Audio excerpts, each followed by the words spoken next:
Hi, everybody, and happy Monday, hopefully. I'll be reading Chapter 3 of my novel, Living Nightmare. Chapter 2 gave us a little information about Tobin's day to day routine, and I'll continue from there. Today will be the first time you will get a dream journal entry in the beginning of the chapter. Chapter 3 I dreamed of blood running like a river from a body spread across a sand floor. Blonde hair glowed against the dark night. Above the woman stood a figure wearing shadows. Contempt crackled off the person with the same force as the crashing waves filling night with its outrage.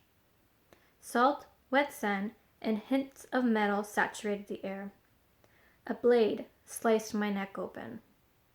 A thin white mark waded across my neck when I woke. Dream Journal. The Manual Institute had 4 wards, each on their own floor. The first was for people in need of short-term or outpatient therapy. The second for children and young adolescent patients newly diagnosed. The third floor ward was for the long-term patients who were expected to remain at Manuel for 2 to 3 years of treatment. As for the select patients sent to the top floor, where Tobin resided, they were the presumed lifers. The 4th floor ward was designated for hard-to-diagnose patients whose treatment plans weren't working. Some patients moved to the 3rd floor if they were fortunate, but it was rare for one to ever leave Manuel. Doctors were placed on wards based on skill set and willingness to devote time to patients who might not get well. The 4th floor tended to hire doctors hungry to prove their worth, or who hoped to make someone's life more tolerable. At the moment, there were 3 psychiatrists working with patients on Tobin's ward. 2 shared an office on the 1st floor for the 1 or 2 patients they saw there, but their main offices were located down the hall from the men's dormitory and across from the cafeteria. Tobin didn't pay much attention to them, other than to know Dr. Watts was a woman in her 50s, and Dr. Phillips was a man maybe half a decade younger. Neither were her psychiatrist. That would be Dr. Dawson. He sat across from her now, behind a U-shaped dark cherry desk which occupied most of the room space. Photos of a streamlined yacht loomed on a sand-colored wall behind his high-backed maroon chair. Bookshelves with medical journals and a steel filing cabinet were placed against the wall on Tobin's right. To her left was a potted plant. Fake. There was no window in his office, no natural sunlight. The leafy plant looked the same it did the day Dawson replaced her original doctor, who had retired several years before. Dr. Dawson's focus was locked on his computer screen. He didn't notice when she walked in and took a seat in one of the 2 black leather armchairs positioned in front of the desk. Tobin studied him, amused. For a doctor, he wasn't that observant. Sloppy, too. He wore a blue suit with a white shirt underneath.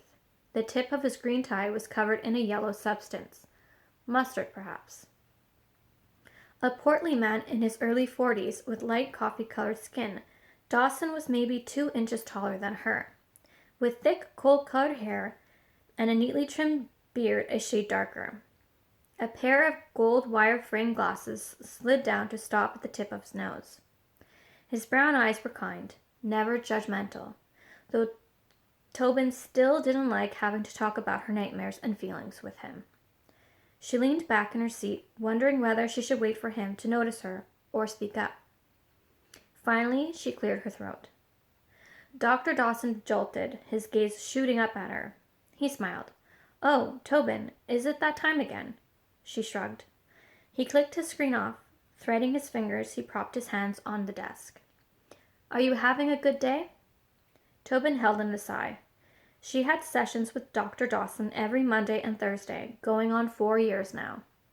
He opened each session with the same question. She was predictable in her response. "Yes, sir." "Excellent. I'm glad. And you're sleeping. How's that been?" "Lost another roommate." She gave a short jerk of a shoulder. Dr. Dawson's smile turned sad. "Ah, yes. I heard about that. How do you feel?" Lacey's plea for a new room returned to her mind, the rejection. She sat straight and stared at her fingers. Don't know. You must feel something. Pissed. Damn it. She snapped the black elastic on her wrist. I don't know why I said that. Really?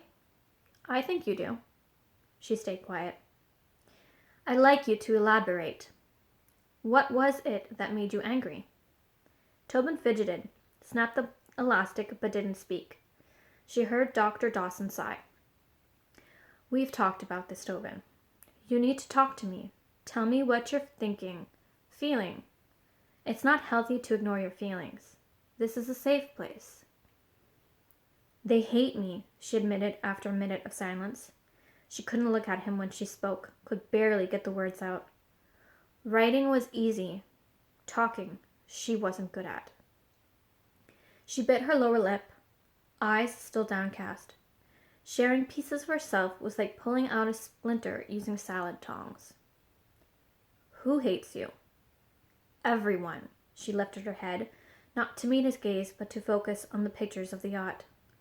What would it feel like, being out on the water, to be free? They think I'll hurt them. They don't understand you. Tobin's eyes flashed with anger when she finally looked at him.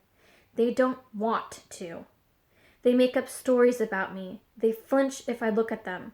It's like they think I like it. Like what?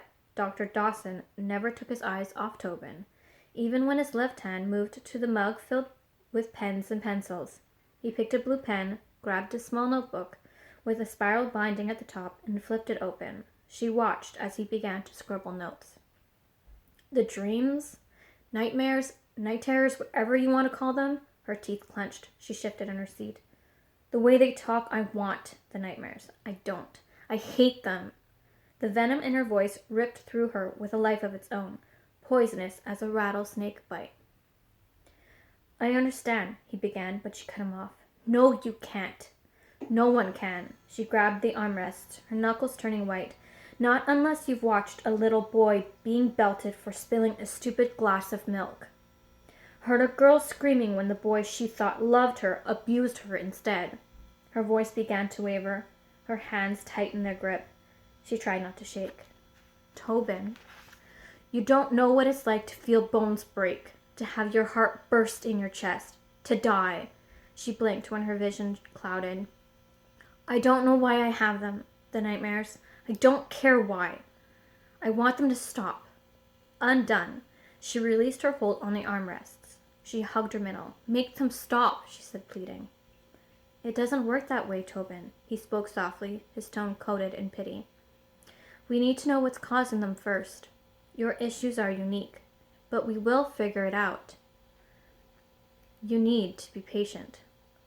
Patient? She wanted to laugh. 6 years. She'd been at Mendwell for 6 years. Lived with the nightmares since she was a toddler.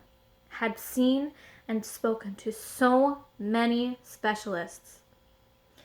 Been given countless prescriptions, from sleeping aids to anti-anxiety pills. Nightmares still ruled her nighttime. How much more was she supposed to take? Tobin got to her feet, shaking her head. You don't get it. She left his office before the session ended, not caring if she got in trouble. She didn't notice Nurse Tiffany following behind when she saw how upset Tobin was, or the old man in coveralls who studied her from outside the nurse's station. Chapter 3 was a little short, but hopefully made up for excitement and interest. I'll, of course, be posting Chapter 4 next Monday. I'm hoping that you guys are enjoying the videos and that the story is interesting enough to keep you on the edge of your seat and wanting more. Until then, I hope your week goes by quickly, and I'll see you next time. Take care.